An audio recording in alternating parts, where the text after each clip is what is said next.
What's up, everybody? It's Thursday, November 9th, and we are stuck in the middle. Thor Ragnarok was last week, Justice League is next week, so what on earth is happening this week? The answer is coming at you live, because it's Comic Book Now.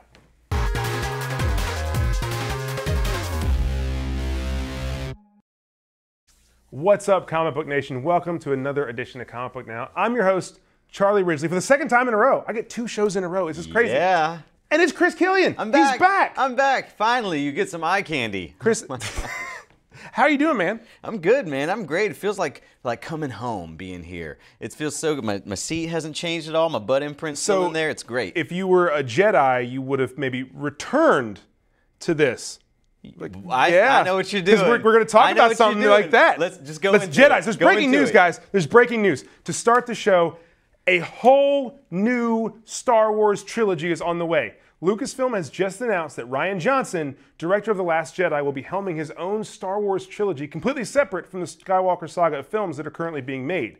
Lucasfilm President Kathleen Kennedy said, "We loved working with Rian on The Last Jedi. He's a creative force, and watching him craft The Last Jedi from start to finish was one of the great joys of my career. Rian will do amazing things with the blank canvas of this new trilogy." This is the biggest news in a long time. Yeah. We got this we were planning the show, we were getting ready for the show today, and then this news came across from Disney. There's a couple of great things going on here. First off, Disney must think The Last Jedi is freaking amazing. Yeah, absolutely. Because there's no way that they would give an entire trilogy to Rian Johnson unless now they have the utmost confidence in him. But the other thing is, what is this exactly? If it's outside of the Skywalker stuff, what is this going to be? Is it going to be? I mean, is it going to be? Well, from what they said, he's taking care of new characters from that have not been explored. He's creating new stuff. So it's a corner of the galaxy that we haven't seen before. I don't know if that means he can dive into stuff that was taken out from canon that can be used from the old comics or the old games. Unpopular opinion. Or if this is a whole new thing. Hoping this is a trilogy with Jar Jar Binks. This is just all about him. That's not true.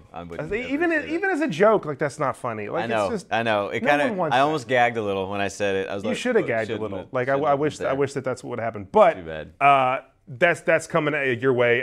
We don't know when these films are going to be released, but The Last Jedi comes out this December, so we're excited about that. But moving on to what we were going to talk about today. Last week, we tried to get BD's thoughts on Justice League, which opens next Friday, but he wouldn't budge. Sadly, there's a review embargo, a social embargo that he can't talk about stuff. But since we love you guys, since BD loves you guys, we wanted to give you guys the next best thing. After screening the film last week, Brandon decided to take everyone on a tour of the Justice League fan experience in London. Let's check it out. What's up, guys? BD here. We're doing the Justice League experience. This is in London. The movie hasn't even come out yet. I've seen the movie. I can't tell you what I thought yet, but I want to show you guys. Look, they had the Batman, the tactical Batman suit. This is what we saw on set and everybody was asking about forever. This is the suit you see later in the film. It's super cool. If you look up close, you got some straps on the core area. You've got the goggles up top that offer that reflection for the white eyes. You've got, it's Batman to the finest. He's right down to the utility belt, guys. So it's really cool. And then around back, if you come around back here, first of all, we got batarangs hanging all on the wall here. So Batman is not coming to mess around when he shows up to fight Steppenwolf. But check this out. This is all these. This is the Flying Fox. He refers to it as the troop carrier in the movie. There's blueprints for all sorts of plans, all sorts of things Bruce Wayne is developing because he's always planning ahead. When he had to fight Superman, it's not an easy task. Now he's got to fight Steppenwolf. He's got to assemble the Justice League. And I think a few of them also are here, not just Batman. So let's go check out some of the other Leaguers. Now we're at the Wonder Woman room. Check this out.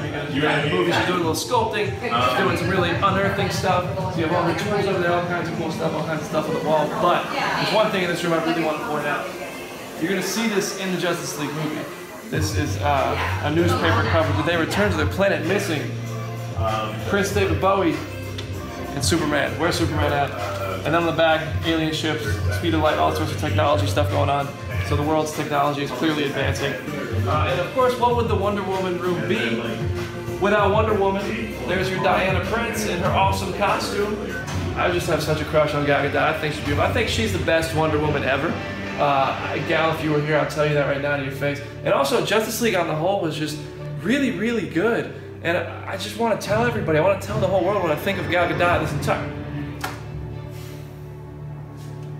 This room right here, belongs to Barry Allen. This is the Flash's headquarters, man, in Justice League. First of all, let's go right here. If you look right here, you have some early plans for Barry's Flash suits, some prototype suits. He had to learn, he had to make his suit. And I think maybe he was auditioning for an episode of Fearless. I'm not sure, he's got a script here. But all sorts of fun little details. This could have just been for the display here. But of course you have the Flash suit right here. I mean, it's really cool. If you get up really close right here, you have the shoes. I would wear those shoes. I hope Nike signs the Flash to a deal. Sorry, Usain Bolt, you're getting a run for your money. But the Flash suit, I mean, this suit is so cool. I remember Michael Wilkinson, we were on set, and he told us, the costume designer Michael Wilkinson, told us all about all the work that went into this, the reasoning why he made it from the shape to the colors to what these wires do. I mean, there's a reason for everything. It's really cool. And then back here, of course, with everything that Barry Allen is doing, he's constantly trying to improve. In the movie, he says he needs friends, and this is why, man. He's always hanging out here. But if you'll excuse me, guys, I'm gonna take a seat in Barry Allen's second favorite chair, and just kick back a little bit. Maybe I'll get blessed with some superpowers. I'll see you guys later. Now we're entering into a super classified area. Star Labs. Super cool, guys. I mean, right down to the visitor badges. You've got Clark Kent's visitor badge. You've got Lois Lane's visitor badge. What else we have? Bowman, he's the new writer in the movie. This is super cool. I mean, this is my pass, just a daily visitor pass. But I mean, there's so many details, and this is what these things look like in the movie. You have Star Labs, all sorts of work going on, research going on, numbers being calculated, details all over the place. What would this room be if Cyborg wasn't here, man? Ray Fisher's Cyborg, all of these crazy details. And I'd say, I know Cyborg is computerized in the movie, but this is what he looks like. The computer graphics there, fantastic on Cyborg. And if you come back here, there's even more to the lab. I mean, just details. I mean, I know you guys want a close-up shot here, so come get a real quick, tight shot. I know you guys want to search for spoilers, you want to search for clues before the movie even comes out. But I don't think you're going to find any there. But I mean, all sorts of Star Labs work, just all sorts of lab equipment. It's really cool. This is the amount of detail that goes into the movie. And this is just for a display. There's one more room we have to check out. It's Aquaman. Let's go. And now we are in the last room here at the Justice League Experience. You will see a very similar looking location in the Justice League movie. This is the bar where we meet Aquaman. This is super cool. I mean, this is not the actual set, but it looks very, very similar. The set in the movie is obviously a little bit bigger. It's just a different location. But Aquaman himself, Jason Momoa, made an appearance. Sometimes the Trident, or the Quindent, it's pointing. But yeah, it's really cool, guys. They have open bar right now, so I'm going to go ahead and take advantage of that. Justice League, November 17th. I'll see you guys later. So that social embargo lifts tomorrow morning at 9 a.m. So be sure to be ready. Be on your computers, on your phones, whatever, and comicbook.com/DC will give BD will give all his first reactions, everything that he can tell you about the movie. Obviously spoiler free, but all the things you want to know are going to be online tomorrow morning. But enough about BD, because we see his face all the time. I want to talk about the one thing on everybo's minds right now.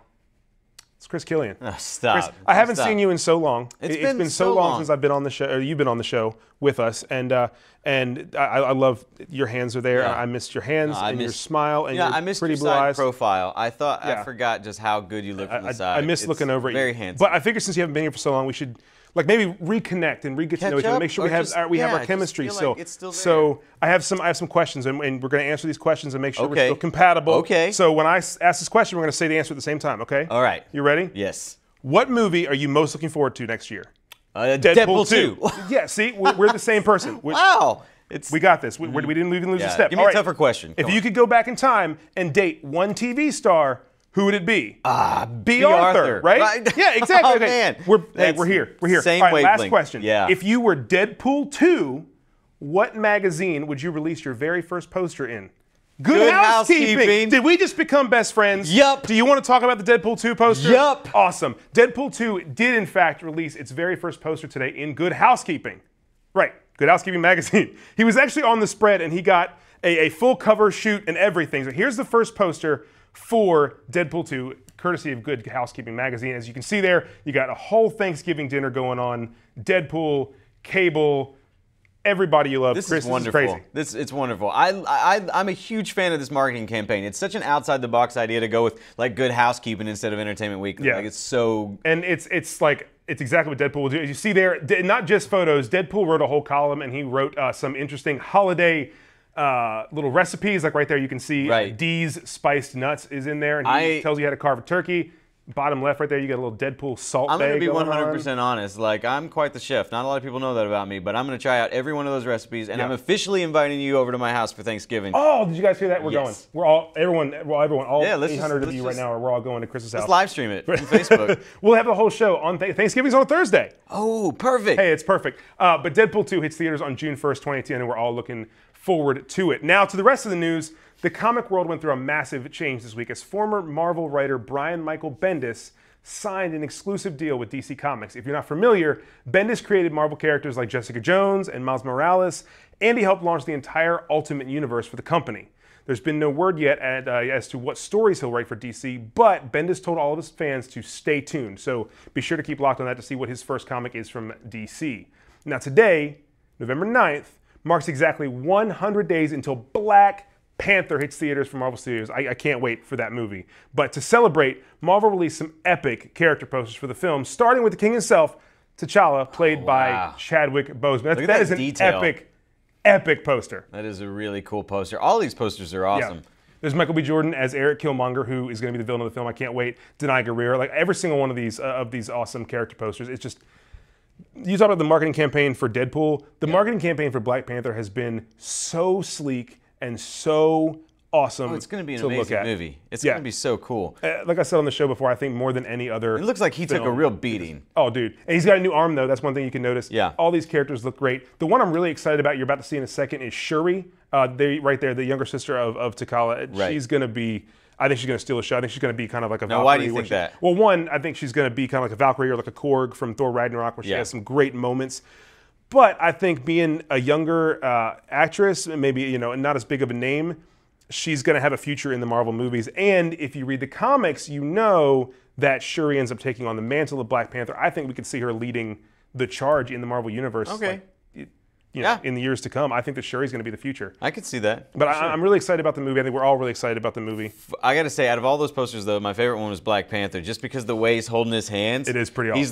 He's like, my hands are so dangerous, and I'm so guilty for what I've done with them. Yeah, or I'm surprised nobody has photoshopped like things into it, like a baby or Gizmo the Gremlin. Like, there's all kinds of small things you could put in T'Challa's hands right there. Yeah. But all those posters are online. If you want to check them out, you can go on Black Panther's Twitter or on Comicbook.com/Marvel. We got all of them there for you. And Black Panther hits theaters on February 16th, 2018. Now, lastly, the Arrowverse is going through some big casting changes, particularly on Legends of Tomorrow. Fan favorite character Constantine, played by Matt Ryan, is returning to the Arrowverse this season with a guest starring role on Legends of Tomorrow. The actor is finally filming his scenes, and he tweeted some cryptic yet super exciting photos from the set. Now, there's no word as to when Constantine's episode will air, but I know we're all really, really hoping it's soon because Constantine can't come back any quicker. He was so great on his own show. We're all sad that it got canceled and he had to move on. But that's the good news. The bad news, unfortunately, is that Wentworth Miller, better known as Captain Cold or Leonard Snart, is officially exiting the Arrowverse this season. That's right. On Instagram, Wentworth Miller wrote, "Currently shooting some of my final episodes as Captain Cold/Leonard Snart on CW's Legends of Tomorrow and The Flash. Grateful now and in advance to a pair of talented cast and hardworking crews. Thank you. I've had a tremendous time playing this character. It's been an opportunity, an education, and an effing blast. With love and respect, WM." It's really sad to see him go. Wentworth is getting a little saucy there at the end. Good riddance, I say, to that Mr. Freeze Captain knockoff. Cold was so good. Captain Cold and Heatwave were the best part of those shows. Chill, I'm just serious. Oh, chill, get it? Chill. Arnold Schwarzenegger, chill. Chill. The Ice Age. I'm sorry I did that. I apologize to everybody. Fans swept through theaters to see Thor Ragnarok last weekend, where it made, and really outdid expectations, $122.7 million in the U.S. box office. It's crushing here, it's crushing overseas, it's crushing everywhere. The film was packed with awesome teases and Easter eggs that, if you missed them, there's no need to worry. We've got you covered.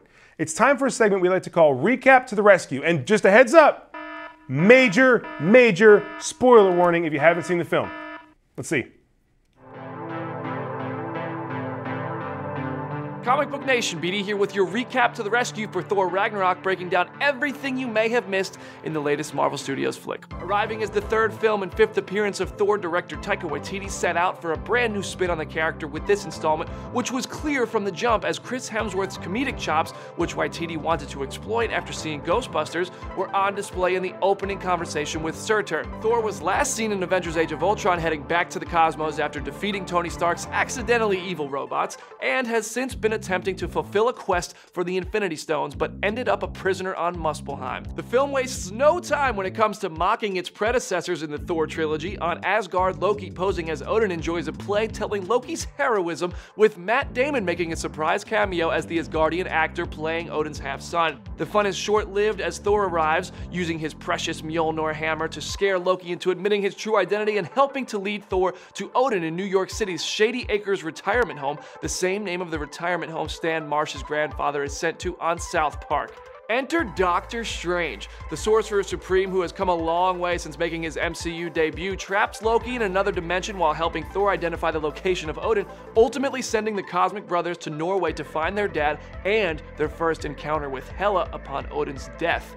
This wasn't always the plan. Originally, Thor would encounter Hela in New York City, as seen in the first trailers for Ragnarok, but the exchange would be moved to Norway to remove the distractions created by New York City's sounds and surroundings. This wasn't the only change made late in the game for Thor Ragnarok. On the set of the movie in Australia, we saw the trailer scene with Thor, Loki, Hulk, and Valkyrie standing side by side preparing to fight Hela. Loki would use his trickery to distract the goddess of death before a fight ensued, but in the final cut of the film, he was sent to retrieve Surtur's crown from Odin's vault in an effort to unleash Ragnarok on Asgard and end the goddess of death's villainous schemes once and for all. Also in Odin's vault, the Tesseract from the Avengers, which Loki totally took with him and was seen delivering to someone in the Avengers Infinity War footage we saw at D23 and San Diego Comic-Con this summer. Also there, the Infinity Gauntlet. We saw it in the first Thor movie, but Hela dubs it as fake. It's a course correction to maintain the Marvel Cinematic Universe's continuity. Thanos got the real gold glove in the Avengers Age of Ultron post-credit scene, and it fit the other hand. Whoops! Thanos didn't appear in Thor Ragnarok, but did earn a reference. Early on, Thor explained his journey toward the Infinity Stones as leading him to nothing but death and destruction. The Mad Titan has a reputation for such trails in the comics, and will do so in the Marvel Cinematic Universe as well. Speaking of mad, the Hulk flew off of Earth in Avengers Age of Ultron, only to be sucked into a wormhole, land on Sakaar, get captured by the same cast of the Lion King on Broadway looking bunch as Thor does, and realize his Planet Hulk gladiator fate.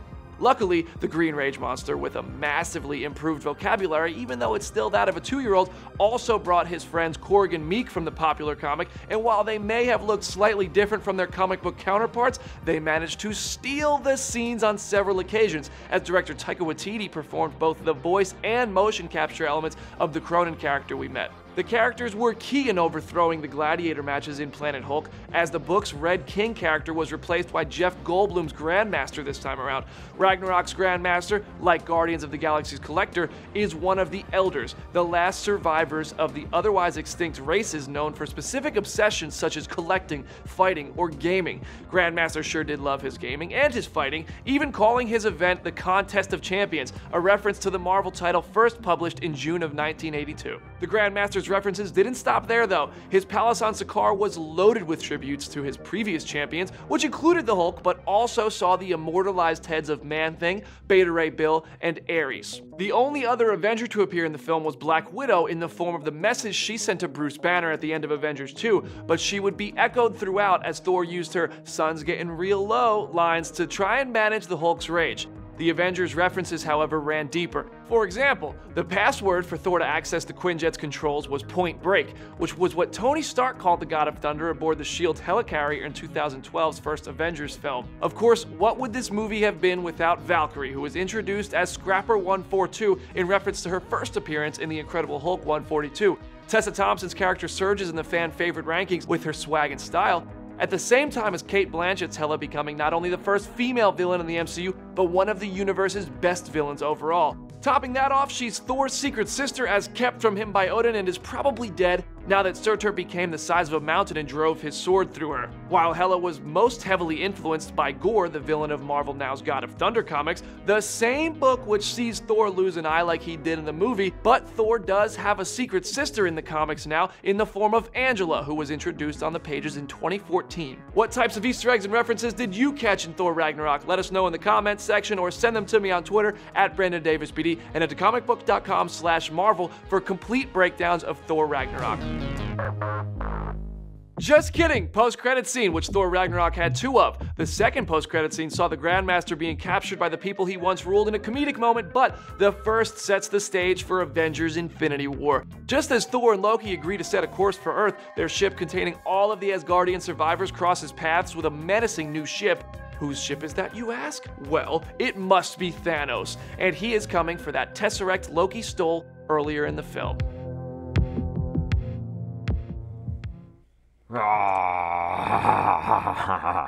You're not nearly as terrifying as Janelle was with that on, by the way. Oh, did she have it on? Oh, yeah. Ah, she wore it way better than you did. Yeah, my nose doesn't fit in this thing.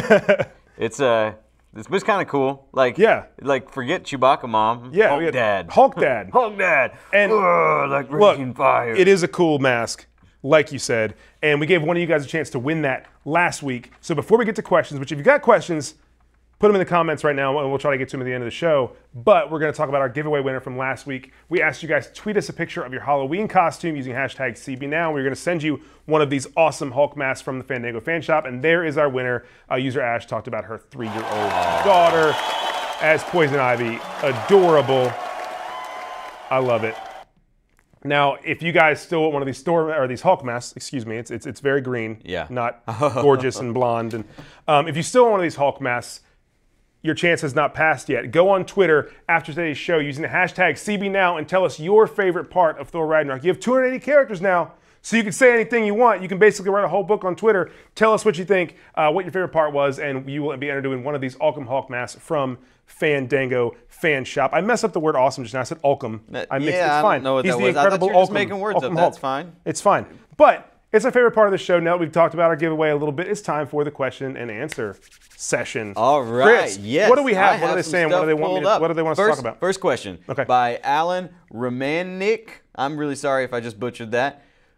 Who would you love to see as the main villain in Wonder Woman 2? That's a pretty easy question, I think. Yeah, I think that we both have the same answer if we did that. Yeah, so Cheetah. Cheetah, yeah, That's exactly. Cheetah. Only because I don't know any other Wonder Woman villains. Yeah. I mean, there's a lot of DC villains that you could bring in, but Cheetah is one of her arch rivals. They had a friendship that kind of led to this, and I think that now that she's kind of battled this god, the god of death, the god of war, like she can now kind of take a step back and get a really personal, one-on-one, hand-to-hand combat kind of villain. I think that Cheetah really does that for her. I think Cheetah as her rival is a great time to bring that in. I think that a lot of times with the second movie of a series, you can really get personal with it. Exactly. Well, we've seen it with like The Dark Knight, and we've seen it with Superman 2, and you know, that's when you really get the good. After you get that origin story out of the way, you can really bring in the big baddie. Yeah. And so I think Cheetah's how you got to go with this. But all right, next question we got from Mark. Spider-Gwen movie, when? A lot of exclamation points. He really wants to know. Well, we don't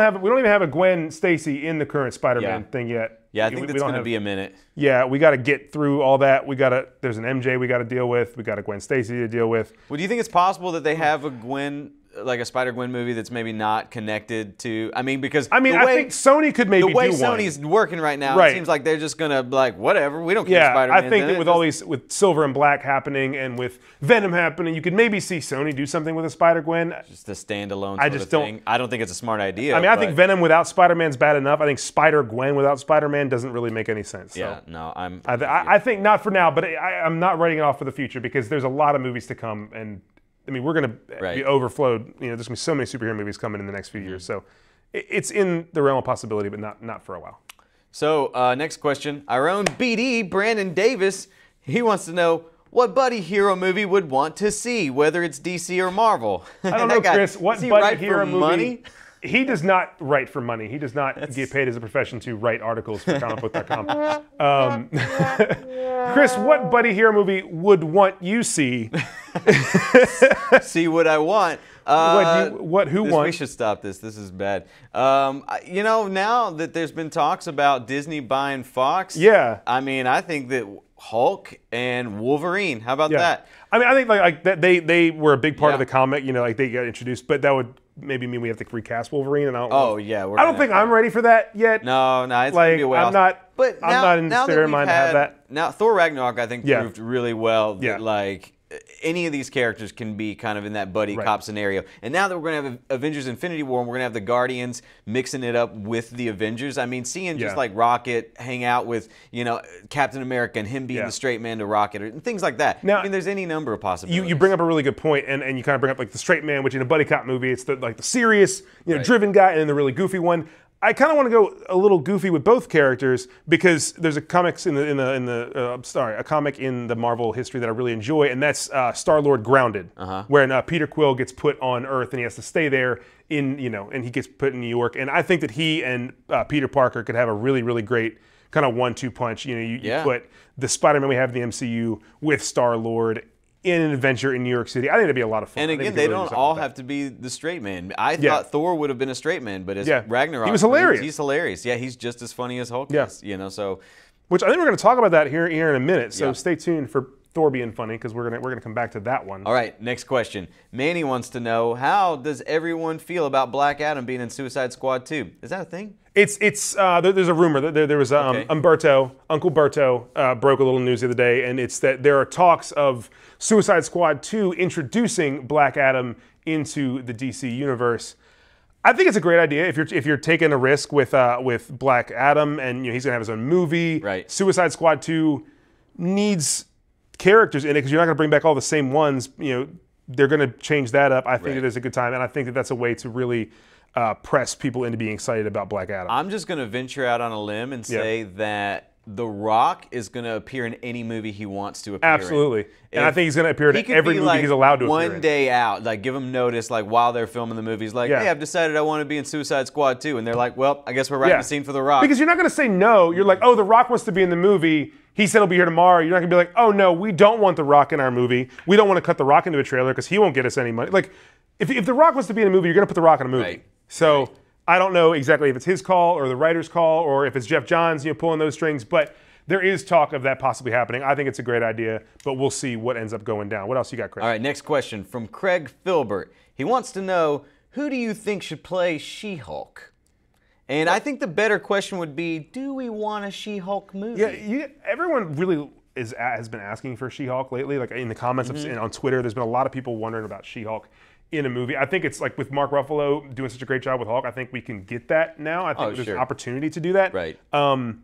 If I had to pick somebody, I don't like if she's going to be, big. Gwendolyn Christie was so great in Game of Thrones, and she's been tearing up on Star Wars. You're going legit big. Dude, this is going to be like Luke Ferrigno, painting their skin Gwendolyn green Christie's intimidating, and no, I think she's a great actress. You don't think they would go CGI route with She-Hulk and just I don't know muscle her up like that? I don't know. Then it could be anybody. If it could be anybody, Julianne Moore. It doesn't matter. Yeah, but I like Gwendolyn Christie. I think she has the attitude for it. That's my pick. If we're going to be picking, that's my choice.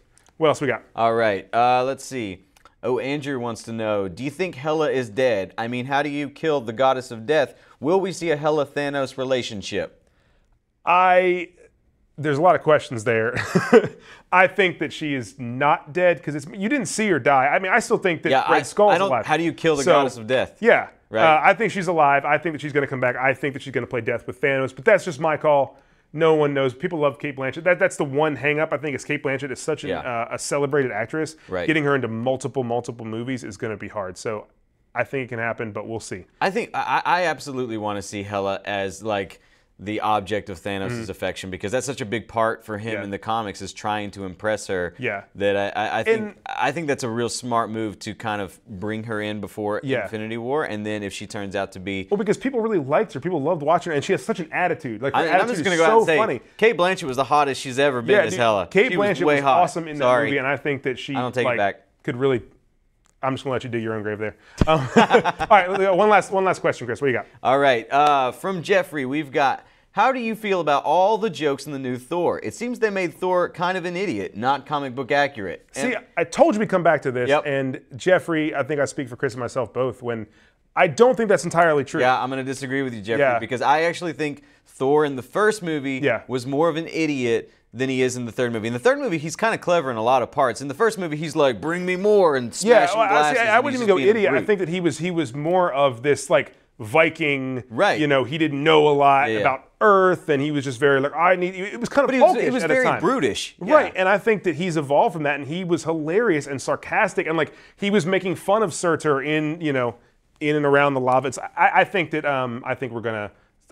we're gonna see a lot more of the funny Thor to come. I liked funny Thor because, like I said, I thought he was clever. Now, was the movie too funny in some spots? We've talked about this. Like, I think that like a little bit, like not much, because I loved comedy Thor. I know BD wasn't as big of a fan of it. I did think they could have pulled back like 5% of the jokes, and I don't know. I like Taika Waititi's brand of humor. I like when he can take a joke and then like take it maybe a step too far because he's awkward and he makes that comedy really uncomfortable but really funny. Right. I appreciate all the jokes he had in there. So like if I have another Thor movie, like that's what I want it to be is just like Ragnarok. I don't want any departure from that. So that's where I'm at. That's fair. But we can disagree. We agree on a lot of things like Deadpool 2 and how excited we are for it. We agree on how much we like each other. Yeah, and we agree on how much we'd like you guys tuning into the show. Thank you so much for watching. We will be back next Thursday. We're going to talk all about Justice League.